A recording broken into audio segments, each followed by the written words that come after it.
Hi, ഞാനിവിടെ ഇന്നൊരു അവിയലാണ് ഉണ്ടാക്കാൻ പോകുന്നത്.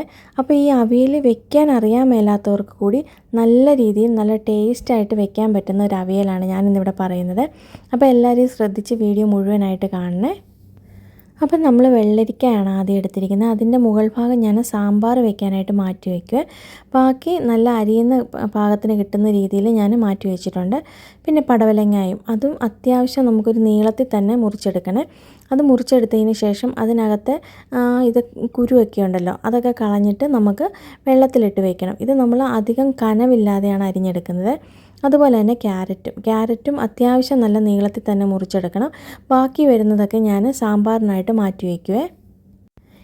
ഇതുണ്ടോ, കട്ടി കുറച്ച് വേണം നമുക്കിത് അരിഞ്ഞെടുക്കാനായിട്ട്. അതായത് വീതി നല്ല കുറച്ച് വേണം കിട്ടാനായിട്ട്. അതിനുശേഷം ഇത് ചെറുതായിട്ട് അരിയുകയും വേണം. ഇതുണ്ട്, നല്ല സ്ലിമ്മായിട്ട് തന്നെ കിട്ടണം. കാരണം ഈ കഷ്ണത്തിൻ്റെ കനം കുറയും തോറും അതിന് ടേസ്റ്റ് നന്നായിട്ട് കൂടുവേ. അപ്പോൾ അതുപോലെ എല്ലാ കഷ്ണങ്ങളും അങ്ങനെയാണ് നമ്മൾ അരിഞ്ഞെടുക്കേണ്ടത്. ഇപ്പോൾ ഈ പടവലങ്ങായും കണ്ടോ, അതേ രീതിക്ക് തന്നെയാണ് ഞാൻ അരിഞ്ഞെടുത്തിരിക്കുന്നത്.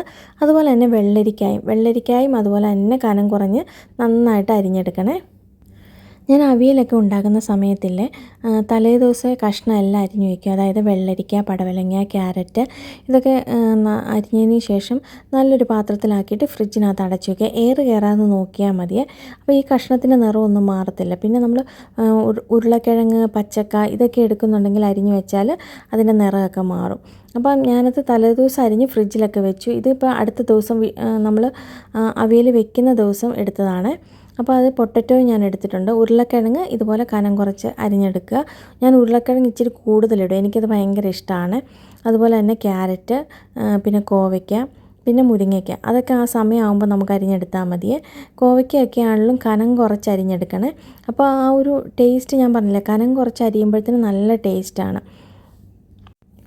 ബീൻസ് ആണെങ്കിലും ഞാൻ എടുക്കുമ്പോൾ ചെറുതായിട്ടേ അരിഞ്ഞെടുത്തുള്ളൂ. കാരണം പിള്ളേർ ഈ ബീൻസ് എടുത്ത് മാറ്റും. അപ്പോൾ ഞാനത് ചെറുതായിട്ട് അരിഞ്ഞെടുത്തുള്ളൂ. വലുതായിട്ട് വേണേൽ അരിഞ്ഞിടാം.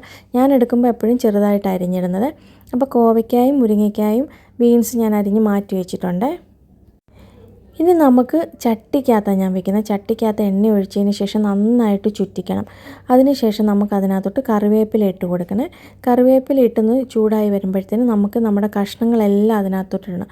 അതായത് പച്ചമാങ്ങ ഒഴിച്ച് ബാക്കി എല്ലാ കഷ്ണങ്ങളും നമ്മൾ അതിനകത്തോട്ട് ഇട്ട് കൊടുക്കുന്നുണ്ട്. ഈ കഷ്ണങ്ങളെല്ലാം ഇട്ട് കൊടുത്തതിന് ശേഷം നമുക്ക് അതിനകത്തോട്ട് പച്ചമുളക് ഇടാം. അതിനുശേഷം മഞ്ഞൾപ്പൊടി ഒരു ടേബിൾ സ്പൂണിനടുത്ത് വേണം. കാരണം അവിയലും കഷ്ണം ഇത്രയും ഉണ്ടല്ലോ. അപ്പോൾ 1 ടേബിൾ സ്പൂണിനടുത്ത് ഞാൻ ഇടുന്നുണ്ട്. അതുപോലെ തന്നെ 1 ടേബിൾ സ്പൂണ് മുളക് പൊടി ഇടുന്നുണ്ട്. പിന്നെ ഇതിനകത്തോട്ട് ആവശ്യത്തിന് വെള്ളം ഒഴിച്ച് കൊടുക്കുക. ഞാൻ ഒരു 2 കപ്പോളം വെള്ളം ഒഴിച്ച് കൊടുത്തിട്ടുണ്ട്. പിന്നെ ആവശ്യത്തിന് ഉപ്പും ഇട്ട് കൊടുത്തിട്ടുണ്ട്. ഇതെല്ലാം ഇട്ട് കൊടുത്തതിന് ശേഷം ഇത് നമുക്ക് നന്നായിട്ട് മിക്സ് ചെയ്യണം കേട്ടോ. കാരണം ആ പൊടിയും ഉപ്പും എല്ലാം കഷ്ണത്തിൻ്റെ എല്ലാ ഭാഗത്തും എത്തണ്ടേ. അതിനുശേഷം നമുക്കിത് അടച്ച് വെച്ച് വേവിക്കാവേ.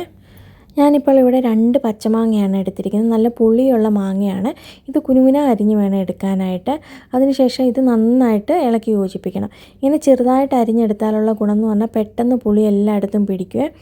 ഇനി ഇത് അടച്ച് വെച്ചിട്ട് നന്നായിട്ട് വേവിച്ചെടുക്കണേ. അതായത് ചെറിയ തീയിൽ വെച്ച് വേണം നമുക്കിത് വേവിച്ചെടുക്കാനായിട്ട്.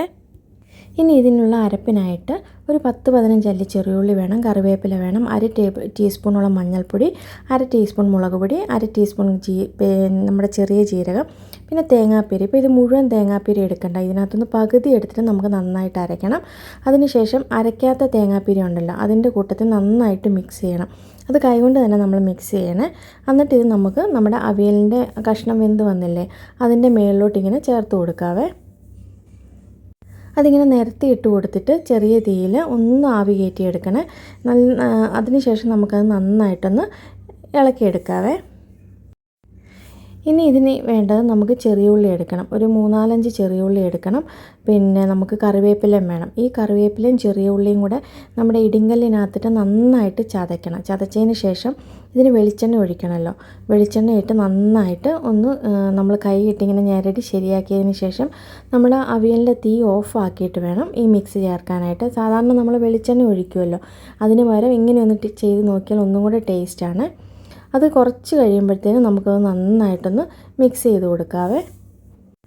ഇതാ മിക്സ് ചെയ്തതിന് ശേഷം ഒന്ന് കുറച്ച് നേരം ഒന്ന് അടച്ചു വെച്ച് കഴിഞ്ഞാൽ നമ്മുടെ ഉണ്ടായിരുന്ന ആ വെള്ളമൊക്കെ ഒന്ന് ചെറുതായിട്ടൊന്ന് വറ്റി കിട്ടും കണ്ടോ. പിന്നെ ഇതിനകത്തോട്ട് നമുക്കൊന്ന് കറിവേപ്പില 2 തണ്ട് വെച്ച് കൊടുത്തിട്ട് കുറച്ച് നേരം കൂടെ ഒന്ന് അടച്ച് വയ്ക്കാവേ. അപ്പോൾ ഇത് ആദ്യമായിട്ട് ഉണ്ടാക്കുന്നവർക്കും അല്ലാത്തവർക്കും ഒക്കെ ട്രൈ ചെയ്ത് നോക്കാം കേട്ടോ. അപ്പോൾ അടുത്ത വീഡിയോ ആയിട്ട് ഉടനെ കാണാം കേട്ടോ. ബൈ.